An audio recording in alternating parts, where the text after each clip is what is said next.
ওই নবীর মেয়ে ফাতেমার দিকে তাকাইয়া দেখো, ইন্তেকালের আগে গো মা ফাতেমা ডাক দিয়া কয়, স্বামী মক্কা মদিনার কোন মানুষ আমারে দেখে নাই।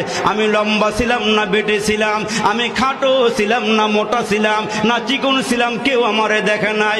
জীবদ্দশায় যেহেতু আমারে কেউ দেখে নাই, মরার পরেও যেন কেউ না দেখে আমারে, আমার লাশটা যেন দেইকা মন্তব্য করতে না পারে।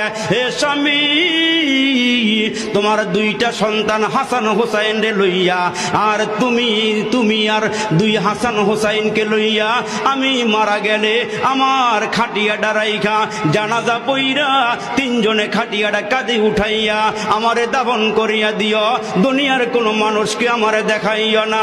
হযরতে আলী ডাক দিয়া কয়, ফাতেমা রে, খাটিয়া বহন করতে 4 জন লোক লাগে।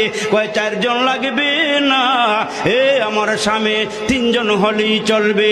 মুসলমান যেদিন ফাতেমা দুনিয়ার থেকে বিদায় হয়ে যায়, ইতিহাসটা অনেক লম্বা, ওই দিকে যাওয়ার সুযোগ আমার নাই। ওই ফাতেমা দুনিয়ার থেকে বিদায় হয়ে গেলে হযরতে আলী আল্লাহকে ডাক দিয়া কয়, মাওলা রে, ফাতেমা ওসিয়ত করিয়া গেছে যেন 3 জনে খাটটা বহন করে দাফন করিয়া আসি। এই খাটটা 3 জনে কেমনে নিয়ে যাব? হযরতে আলী হাসান হোসাইনকে নিয়ে বসিয়া আছে। ইন্দিমে টাইমে বাইরে নজর করিয়া দেখে হযরতে আবু যর গিফারি রাদিয়াল্লাহু তাআলা আনহু হযরতে আলীর ঘরের দিকে আসতেছে।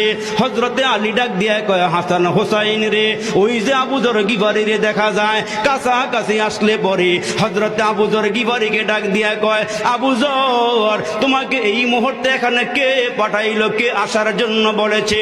হযরতে আবু যর ডাক দিয়া কয়, আলী, রাতের বেলা আমি যখন ঘরে ঘুমাইয়া আছি, আমার নবী আমারে ডাক দিয়া কয়, আবু যর রে, রাতের বেলা এ আবু যর, দেরি কইরো না, ফাতেমা মারা যাবে, তার খাটটা বহন করার জন্য হাসান হোসাইন আর আলী ছাড়া আর কেউ নাই, তুমি গিয়ে